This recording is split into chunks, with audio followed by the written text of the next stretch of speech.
Alhamdulillahirabbil alamin wassalatu wassalamu ala asyrafil anbiya'i wal mursalin wa ala alihi wa ashabihi wa man tabi'ahum bi ihsanin ila yaumiddin, amma ba'd. Hadirin jamaah salat maghrib yang dirahmati oleh Allah Subhanahu wa taala. Alhamdulillah, segala puji bagi Allah Subhanahu wa taala yang melimpahkan kepada kita semua nikmat dan karunia-Nya sehingga kita bisa berkumpul dan bermajelis ilmu di tempat ini. Salam dan salawat kepada Nabi kita Muhammad sallallahu alaihi wasallam. Baik jemaah yang dirahmati oleh Allah Subhanahu wa taala, kita akan melanjutkan pembahasan kita dari kitab Asy-Syama'il Al-Muhammadiyah karangan Al-Imam Abu Isa Muhammad bin Isa At-Tirmidzi rahimahullahu taala. Dan kita masih berada pada bab tentang pakaian Nabi sallallahu alaihi wasallam, yaitu bab yang ke-8. Naam, kita masuk pada hadis yang ke-62 atau sebelumnya hadis yang ke-61 dari kitab ini, yaitu dari Anas bin Malik radhiyallahu anhu bahwasanya Nabi sallallahu alaihi wasallam bersabda, "Man akala ta'aman faqala alhamdulillahilladzi at'amani hadza wa razaqanihi min ghairi haulin minni wala quwwah, ghufira lahu ma taqaddama min dhanbihi. Wa man labisa thawban faqala alhamdulillahilladzi kasani hadza min ghairi haulin minni wala quwwah, ghufira lahu ma taqaddama min dhanbihi." Mustadrak Al-Hakim. Hadza haditsun sahihun ala syartil Bukhari. Jadi Nabi sallallahu alaihi wasallam bersabda, barang siapa yang memakan makanan kemudian setelah itu dia mengatakan alhamdulillahilladzi at'amani hadza, segala puji bagi Allah Subhanahu wa taala yang telah memberikan makanan ini kepada saya, wa razaqanihi min ghairi haulin minni wala quwwah, dan memberikan saya rezeki ini tanpa ada daya dan upaya dari saya, maka akan diampuni dosa-dosanya yang telah lalu. Dan barang siapa yang memakai pakaian dan mengatakan alhamdulillahilladzi kasani hadza, segala puji bagi Allah yang telah memberikan pakaian ini kepada saya, min ghairi haulin minni wala quwwah, tanpa ada daya dan upaya dari saya, maka akan diampuni dosa-dosanya yang telah lalu. Nah, hadis ini disebutkan bahwa hadis yang sahih sesuai dengan syarat Imam Bukhari, dan dalam pendapat yang lain mengatakan bahwa hadis ini adalah hadis yang hasan. Nah, jamaah yang dirahmati oleh Allah Subhanahu wa taala, ini diantara doa yang diajarkan oleh Nabi sallallahu alaihi wasallam ya ketika makan dan ketika berpakaian. Ia menunjukkan bahwa pada segala sesuatu, pada segala nikmat yang Allah Subhanahu wa taala karuniakan kepada kita, maka hendaknya kita memuji Allah Subhanahu wa taala dan kita menyandarkan nikmat ini kepada Allah Subhanahu wa taala, dan jangan pernah untuk kemudian merasa sombong dan mengatakan bahwa ini merupakan hasil jerih payah saya, ini merupakan hasil keringat saya, dan seterusnya.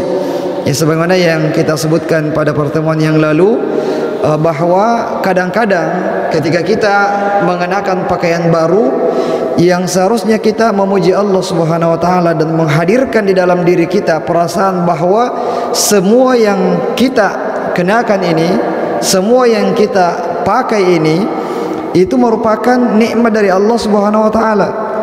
Dan jangan sampai kemudian tergantikan, ya, pujian tersebut tergantikan dengan perasaan ta'ajub, ya, perasaan ujub di dalam diri kita. Kita mengenakan pakaian baru, kita bisa membeli pakaian ini ya, kemudian ada yang muncul di dalam diri kita perasaan bangga, perasaan bahwa kita mampu, ya, dan seterusnya, tergantikan yang seharusnya kita memuji Allah Subhanahu wa taala, kemudian justru kita merasa ada kesombongan, ada perasaan bangga, ada perasaan kita mampu dan seterusnya, ya, dan lupa untuk memuji Allah Subhanahu wa taala. Di dalam doa yang disebutkan di sini tersirat makna tersebut, yaitu min ghairi haulin minni wala quwwah, tanpa adanya daya, upaya dan kekuatan dari saya, ya, apakah itu makanan ataukah minuman ataukah pakaian, semuanya harus disandarkan kepada Allah Subhanahu wa taala. Nah, dan disebutkan keutamaannya bahwa akan diampunkan dosa-dosanya yang telah lalu. Nah, kemudian hadis yang berikutnya, hadis yang ke-62, haddatsana Muhammad bin Bashar qala haddatsana Muadz bin Hisham qala haddatsani abi an Qatadah an Anas bin Malik qala kana ahabbu thiyabi ila Rasulillah sallallahu alaihi wasallam yalbasuhu al-hibarah. Menceritakan kepada kami Muhammad bin Bashar, dia mengatakan menceritakan kepada kami Muadz bin Hisham, dia mengatakan menceritakan kepada kami ayahku dari Qatadah dari Anas bin Malik, bahwasanya dia mengatakan pakaian yang paling disukai oleh Nabi sallallahu alaihi wasallam adalah al-hibarah, pakaian yang bermotif. Iya, pakaian yang bermotif. Di sini disebutkan al-hibarah muhabbarah ay muzayyanah, yang diberikan hiasan-hiasan yang indah, wa tahbiru wa tajmil wa tazyin, ya, keindahan pada pakaian, ya. Walihada fa innal hibara la takunu illa mukhattatah fiha naw'un min at-tazyin. Jadi pakaian yang muhabbarah atau al-hibarah itu tidak disebut dengan al-hibarah kecuali kalau ada motifnya, kecuali kalau ada unsur keindahan di dalamnya, bukan warna yang polos, ya, tapi warna yang bercampur atau ada motif-motifnya. Nah, kemudian di hadis yang lain disebutkan bahwa wa kana habbu alwani thiyabi ilaihi albayadu wal hibarah. Nah, ini lebih lengkap lagi bahwa pakaian yang warna pakaian yang paling dicintai oleh Nabi sallallahu alaihi wasallam adalah al-bayad, warna putih, wal hibarah, dan pakaian yang bermotif. Nah, jadi warna putih dan pakaian yang bermotif. As-thawbul abyad al-khalis, pakaian putih bisa kita katakan 100% warna putih. Wa kadzalika al-hibarah, ya, pakaian yang bermotif. Athiyabul muqallama fa fiha mathalan sawadun wa bayadun aw sawadun wa humrah kama sabaqa bayanuhu. Jadi pakaian al-hibarah itu pakaian yang bermotif, misalnya ada warna hitam dan putihnya, ada warna hitam dan merahnya, dan seterusnya. Ini pakaian yang bermotif. Jadi ini dua di antara pakaian, corak pakaian, warna pakaian yang sangat disukai oleh Nabi sallallahu alaihi wasallam. Nah, kemudian hadis yang berikutnya, haddatsana Mahmud ibni Ghailan qala haddatsana Abdul Razzaq qala haddatsana Sufyan an Aun ibni Abi Juhaifah an abihi qala raaitu an-nabiy sallallahu alaihi wasallam wa alaihi hullatun hamra ka'anni anzuru ila bariqi saqaihi qala Sufyan uraha hibarah. Menceritakan kepada kami Mahmud bin Ghailan, dia mengatakan menceritakan kepada kami Abdul Razzaq, dia mengatakan menceritakan kepada kami Sufyan dari Aun bin Abi Juhaifah dari ayahnya, dia mengatakan saya melihat Nabi sallallahu alaihi wasallam sementara mengenakan hullatun hamra, pakaian yang berwarna merah, dan saya melihat anzuru ila bariqi saqaihi, saya melihat kepada betisnya beliau yang bercahaya. Naam, ila bariqi saqaihi melihat kepada betis beliau, kedua betis beliau yang bercahaya. Taib, jamaah yang dirahmati oleh Allah Subhanahu wa taala, yang dimaksud dengan hullah, al-hullatu tutlaqu 'ala thawbi al-mukawwan min qit'ataini. Disebut hullah itu pakaian yang terdiri dari dua potongan, atau kita bisa sebut dengan bahasa kita baju setelan. Ya, jadi tidak disebut dengan hullah kecuali kalau dia terdiri dari dua potong kain, ya, atau dengan bahasa kita adalah pakaian setelan, baju setelan. Artinya ada pakaian atasnya dan juga ada pakaian bawahnya, disebut dengan hullah. Wal hullatul hamra burdani yamaniyani mukhattatani bi khututin hamra ma'a sawadin falaysat humratahuma khalisatan. Dan yang dimaksud dengan pakaian berwarna merah di sini adalah pakaian berwarna merah yang bermotif, dan secara lebih spesifik lagi yaitu bi khututin hamra ma'a sawad, ada warna merahnya dan ada juga motif warna hitamnya. Nah, hullatun hamra yang dimaksud di sini adalah pakaian yang berwarna merah namun ada motif warna hitamnya. Nah, dan bukan pakaian yang berwarna merah khalis. Ya, 100% adalah pakaian yang berwarna merah. Nah, kenapa demikian? Karena dalam hadis yang lain terdapat larangan dari Nabi sallallahu alaihi wasallam untuk mengenakan pakaian yang berwarna merah. Ya, kemudian dalam hadis ini disebutkan bahwa Rasulullah mengenakan pakaian yang berwarna merah, sehingga penggabungan dari hadis-hadis ini yang seakan-akan bertentangan, padahal yang namanya hadis selama dia sama-sama sahih maka tidak akan mungkin bertentangan antara satu dengan yang lainnya. Atau ketika ada yang sama-sama sahih dan kemudian ada bertentangan dan tidak mampu untuk digabungkan antara keduanya, maka boleh jadi yang satunya adalah nasikh dan yang lain adalah mansukh. Ada yang dihapuskan dan ada yang menghapuskan. Akan tetapi dalam kaidah dalil-dalil yang bertentangan, yang pertama adalah al-jam'u. Al-jam'u aula min at-tarjih.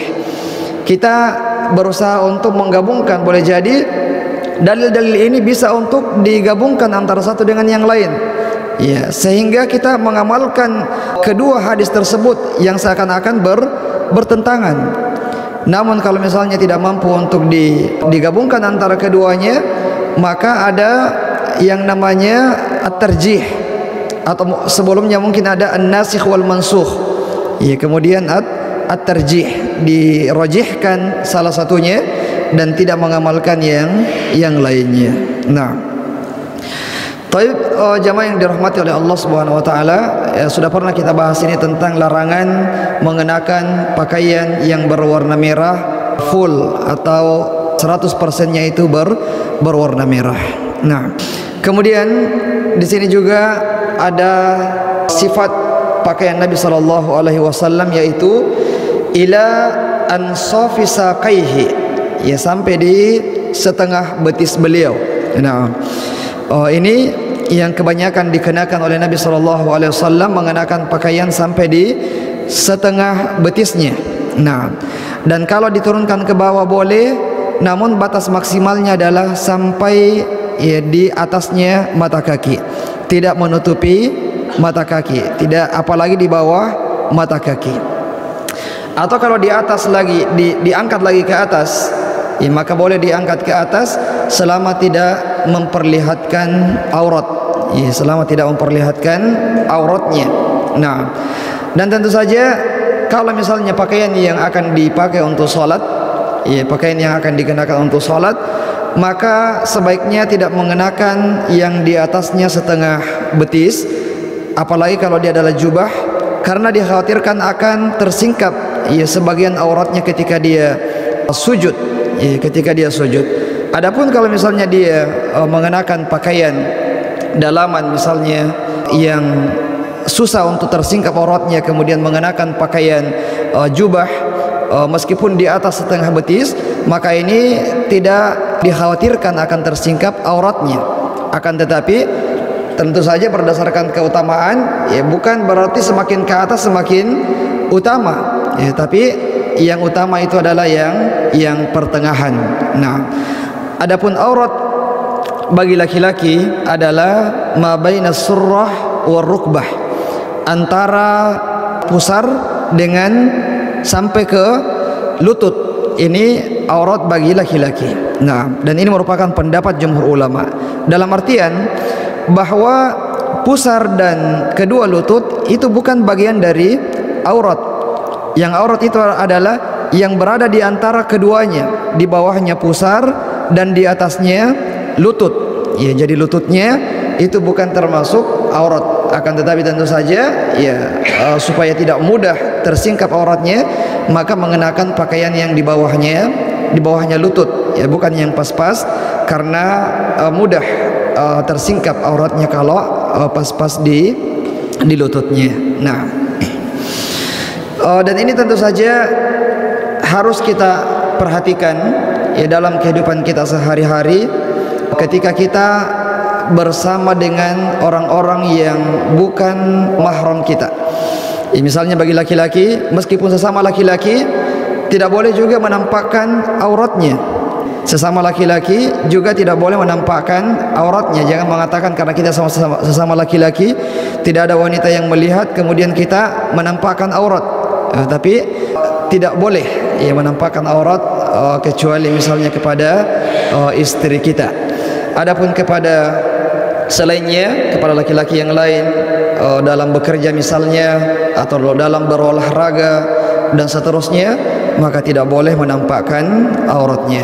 Nah, kemudian jamaah yang dirahmati oleh Allah Subhanahu wa taala, kemudian hadis yang berikutnya, haddatsana Muhammad bin Bashar qala haddatsana Abdurrahman bin Mahdi qala haddatsana Ubaidullah bin Iyadin an abihi an Abi Rimsah qala ra'aitu an-nabiy sallallahu alaihi wasallam wa alaihi burdani akhdarani.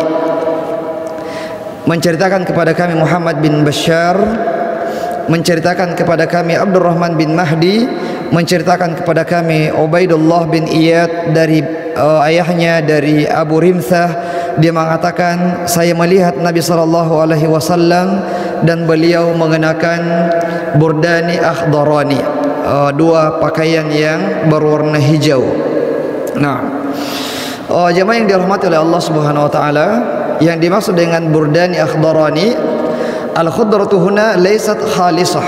Ya, akhdarani, pakaian berwarna hijau di sini bukan juga hijau yang murni 100% warna hijau.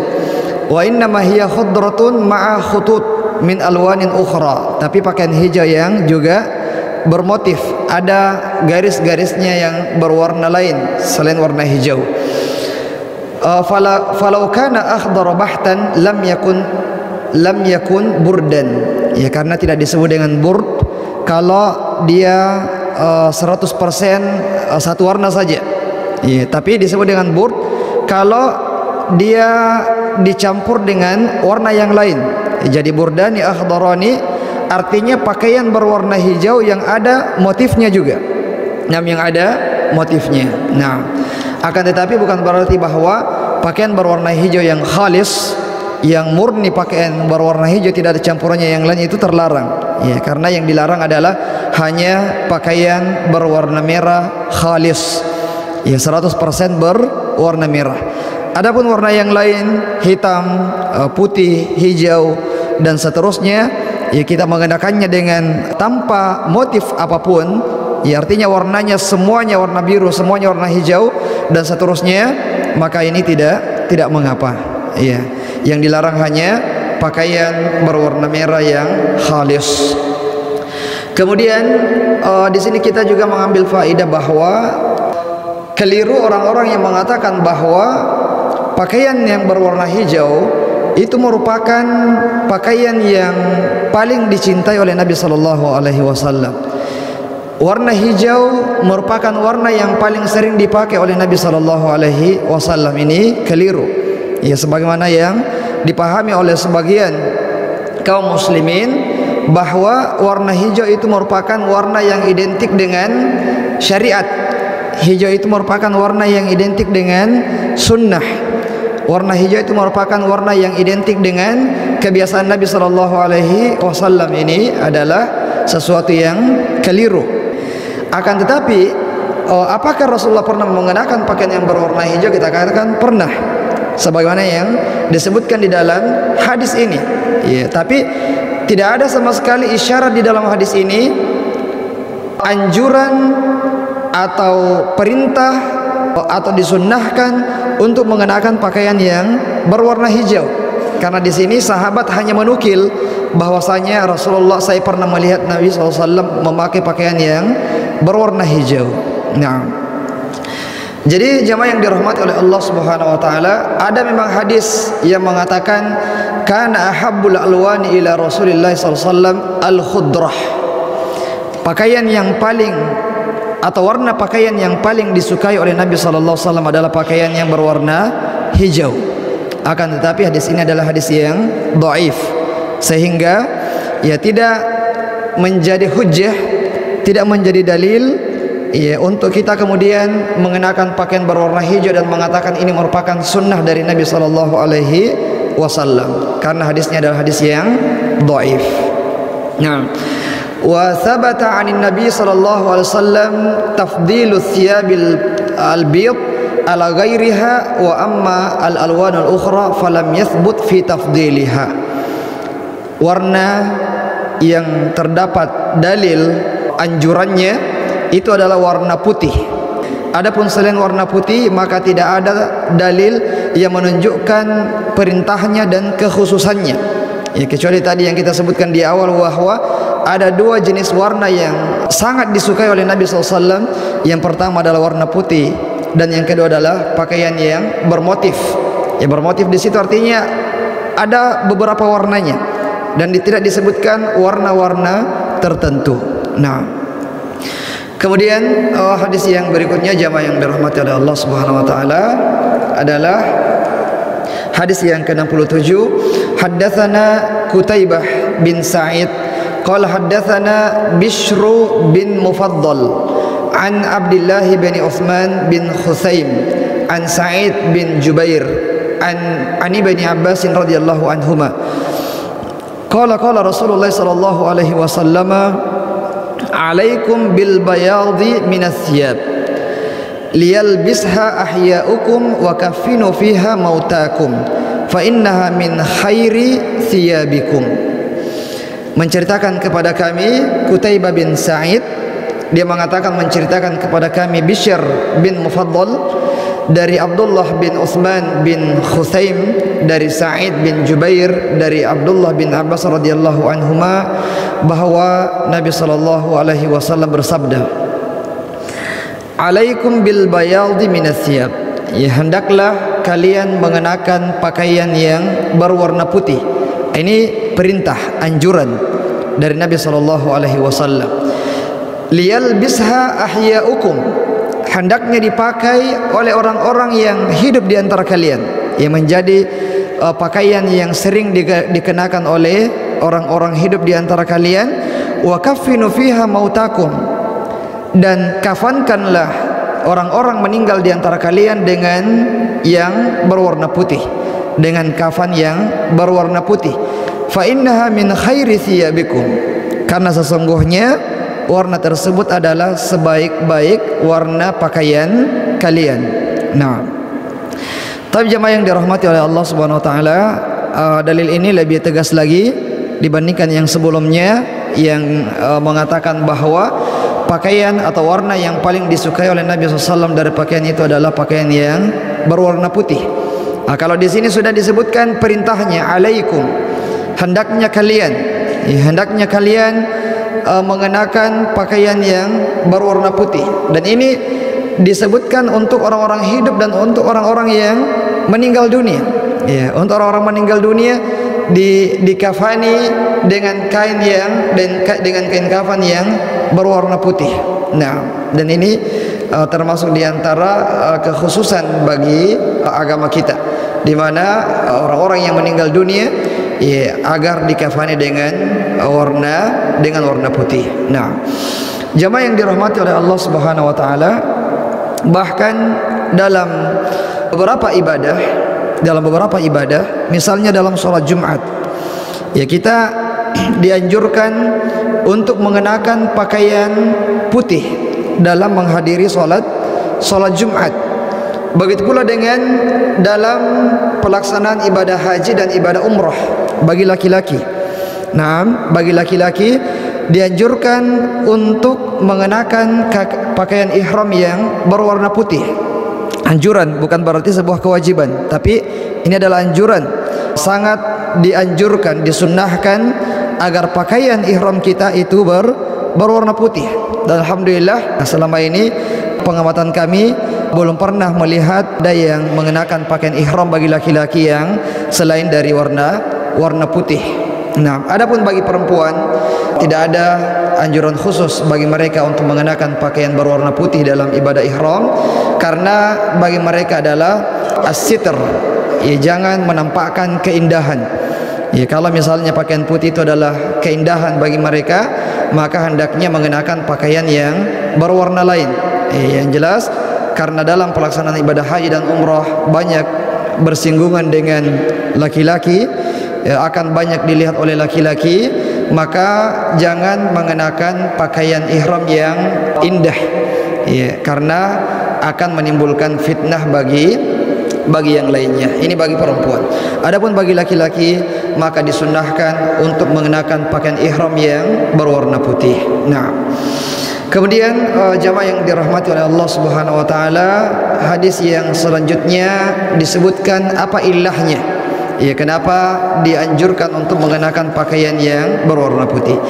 Haddatsana Muhammad bin Bashar qala haddatsana Abdurrahman bin Mahdi qala haddatsana Sufyan an Habib bin Abi Thabit an Maimun bin Abi Shabib an Samurah bin Jundub qala Rasulullah sallallahu alaihi wasallam ilbasu al-bayad fa innaha atharu wa atyabu wa kaffinu fiha mautakum.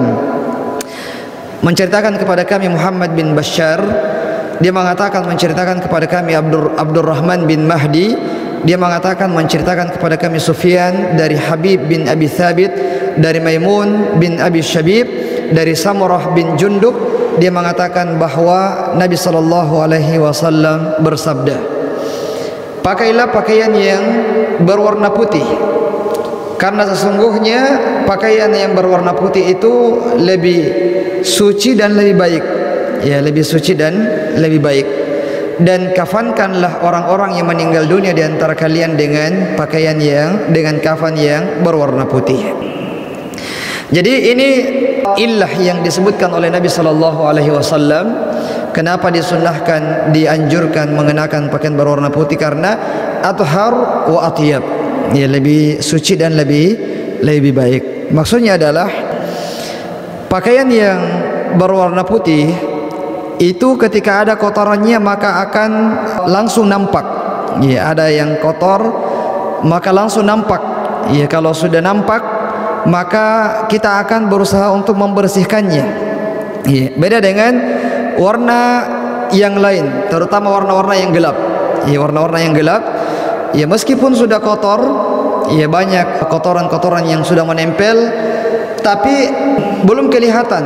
Nah, belum kelihatan, sehingga cenderung untuk dipakai berhari-hari, dipakai 3 hari, 4 hari, 5 hari, karena belum nampak kotornya, padahal sebenarnya sudah kotor, ya, tapi tersembunyi dengan warnanya yang gelap. Ya, dan ini juga menunjukkan bahwa Nabi sallallahu alaihi wasallam itu adalah orang yang sangat memperhatikan yang namanya kebersihan, nah, dan juga menganjurkan kepada umatnya tentang hal tersebut. Kita sebutkan beberapa hadis sebelumnya, misalnya Rasulullah menyukai untuk mengenakan wangi-wangian, suka untuk mengenakan minyak rambut dan juga yang memberikan wangian kepada rambutnya. Ya, ini menunjukkan semua tentang kebersihan Rasulullah, dan Rasulullah menyukai yang wangi-wangi. Ya, dan ini juga dianjurkan kepada kita semuanya, karena dalam beraktivitas itu akan ada bau-bau yang muncul dari tubuh kita yang akan mengganggu penciuman orang lain, ya, yang akan mengganggu penciuman orang lain, terutama dalam masalah ibadah, apalagi ibadah-ibadah yang mengumpulkan banyak orang, sholat berjamaah, sholat Jumat, sholat Id. Ya, makanya pada ibadah-ibadah yang seperti ini itu dianjurkan, misalnya dalam sholat Jumat, sholat Id, dianjurkan untuk mandi terlebih dahulu, memakai pakaian yang terbaik, memakai wangi-wangian, agar kita tidak menjadi sebab, ya, tidak khusyuknya orang-orang yang sholat di samping kita. Ya, tapi kita berusaha untuk agar orang-orang itu merasa nyaman, ya, ketika dekat dengan kita, dengan kebersihan dan juga dengan wangian, atau paling minimal tidak menimbulkan bau yang tidak sedap. Ya, bahkan ya, malaikat saja tata'adza mimma yata'adza banu Adam. Malaikat itu juga merasa terganggu dengan apa-apa yang manusia terganggu dengannya. Sehingga orang-orang yang sudah makan bawang merah, bawang putih, maka jangan masuk masjid. Ya, artinya kalau mau masuk masjid dekat waktu sholat, jangan makan bawang. Ya, maksudnya bawang di sini adalah bawang yang mentah. Ya, makan bawang merah, bawang putih yang mentah. Dan yang semisalnya, ya, yang misalnya rokok. Karena rokok juga akan memberikan bau terhadap mulut kita dan nafas kita. Seseorang sudah merokok kemudian bicara sama orang lain, itu ada baunya. Ya, dan itu bau yang tidak sedap. Nah, ini juga masuk dalam kategori tersebut. Nah, jadi Nabi SAW menyebutkan ilahnya kenapa kita dianjurkan mengenakan pakaian berwarna putih, supaya lebih menjaga yang namanya kebersihan, sekaligus sebagai isyarat, ya, sekaligus sebagai isyarat kepada kita semua, ketika kita mengenakan pakaian yang lain yang selain berwarna putih, maka tetap kita menjaga kebersihannya. Kalau sudah kotor, maka segera untuk dibersihkan.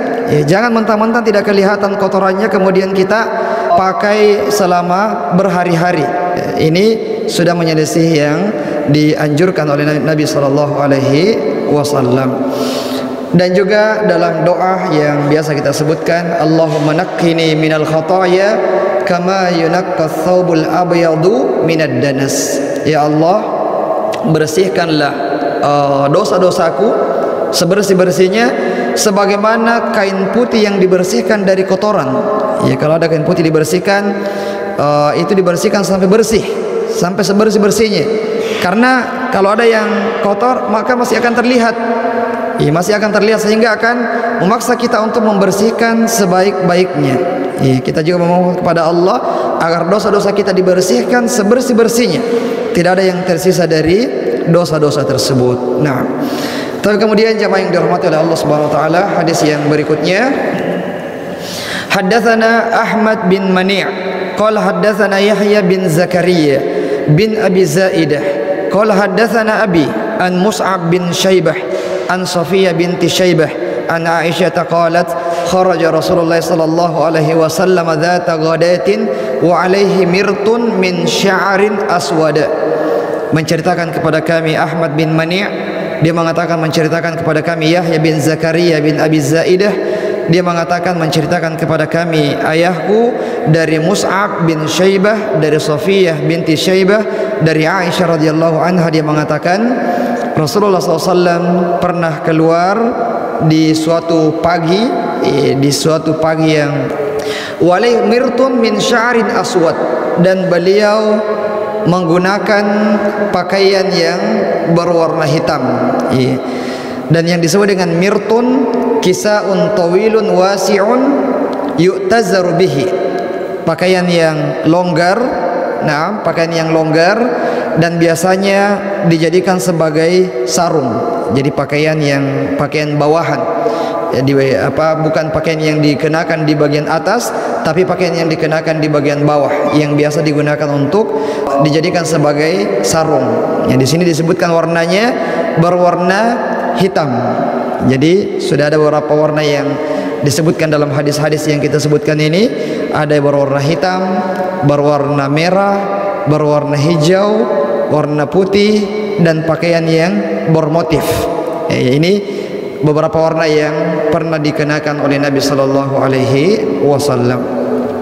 Kemudian hadis yang terakhir dalam bab ini, haddatsana Yusuf bin Isa qala haddatsana Waqi' qala haddatsana Yunus bin Abi Ishaq an abihi an Sya'bi an Urwah bin Mughirah bin Syu'bah an abihi an Nabi sallallahu alaihi wasallam labisa jubbatan rumiyatan dayyiqatal kummaini.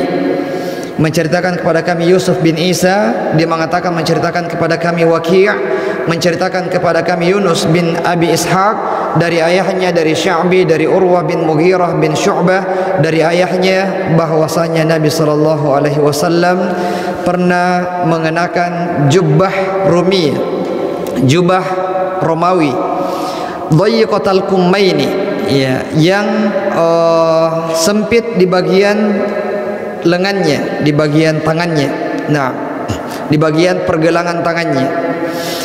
Dan yang disebut dengan jubbah yaitu naw'un minal libas yalbasu fawqal qamis, dia pakaian luar yang dikenakan setelah kita mengenakan jubah turunan, kemudian dikenakan lagi jubbah di luarnya. Jadi dia semacam mantel, ya, semacam mantel yang kata sahabat di sini bagian ujungnya di bagian lengannya itu sempit. Nah, dalam hadis yang kita sebutkan pekan lalu bahwa Rasulullah mengenakan pakaian itu sampai di ar-rasak, sampai di lengannya, ya, tidak melebihi batas lengan tersebut. Nah, dan di sini boleh mengenakan pakaian yang sempit bagian lengannya, ya, karena kan ada pakaian di bagian lengannya itu lebar, ya, ada juga yang sempit, dan ini juga banyak kita kenakan. Ada yang lebar tanpa kancing, ada juga yang sempit yang mengenakan kancing. Nah, ini semuanya pernah dikenakan oleh Nabi sallallahu alaihi wasallam. Nah, kalau pakaian Sudan, ya, khas Sudan, itu semuanya lebar, ya, lebar bagian lengannya. Mungkin mirip-mirip dengan pakaiannya Abu Hurairah radhiyallahu an, yang kadang-kadang sampai bisa memasukkan kucing lewat lengan baju tersebut. Nah, jamaah yang dirahmati oleh Allah Subhanahu wa taala, ini beberapa hadis dalam bab ini tentang pakaian yang sering dikenakan oleh Nabi sallallahu alaihi wasallam, yang kesimpulannya adalah untuk masalah pakaian ini adalah masalah yang fleksibel, ya, dia adalah termasuk adat kebiasaan, wal aslu fil adah atau fil muamalah al ibahah. Hukum asal dalam masalah muamalah adalah boleh, ya, kecuali yang sudah kita sebutkan larangannya dalam berpakaian, seperti isbal, pakaian syuhrah, kemudian apalagi pakaian yang berwarna merah, khalis 100% berwarna merah, kemudian pakaian yang orang mengenakannya itu dengan ujub, ya, ta'ajub, sombong, dan seterusnya. Adapun selain daripada itu maka dibolehkan. Taib, saya kira ini jamaah yang dirahmati oleh Allah Subhanahu wa taala, semoga bermanfaat. Masih ada waktu yang tersisa berapa menit? 2 menit lagi, 3 menit. Ya, kalau ada pertanyaan, falyatafaddal mashkuran ma'jura. Ya, silakan. Bagaimana dengan baju polos kaos merah? Berwarna merah polos. Taib. Ini tadi yang saya cari-cari kalimatnya, khalis polos, ya. Iya, saya selalu bilang murni 100%. Padahal bahasa yang paling mudah adalah polos. Jadi larangan di sini mencakup semua pakaian yang kita pakai yang berwarna merah polos. Apakah itu pakaian luar ataukah pakaian dalaman, selama dia berwarna merah polos maka dilarang. Ya, kalau ada campurannya sedikit, meskipun sedikit ada garis-garisnya misalnya, ya, maka tidak mengapa. Biar baju kaos. Nah, taib. Masih ada pertanyaan? Sebelah kanan. Tidak ada, ya? Ya, silakan. Oh, ya. Ya, Taib. Warna pink, warna ungu. Nah, taib. Jadi kalau memang itu adalah pakaian yang identik dengan wanita, ya tidak dipakai kecuali oleh wanita, maka bisa masuk dalam tasyabbuh, ya tasyabbuh dengan wanita. Dan ada larangan untuk tasyabbuh dengan wanita, apakah dari segi modelnya, atau dari segi manik-maniknya, atau dari segi warnanya. Tapi meskipun belakangan sepertinya warna ungu itu sudah menjadi warna yang juga dipakai oleh banyak laki-laki. Akhirnya kebiasaan tersebut yang dulu mungkin kita katakan ini hanya dipakai oleh wanita saja, bahkan orang biasa bilang ungu itu warna apa? Ya, warna janda ya.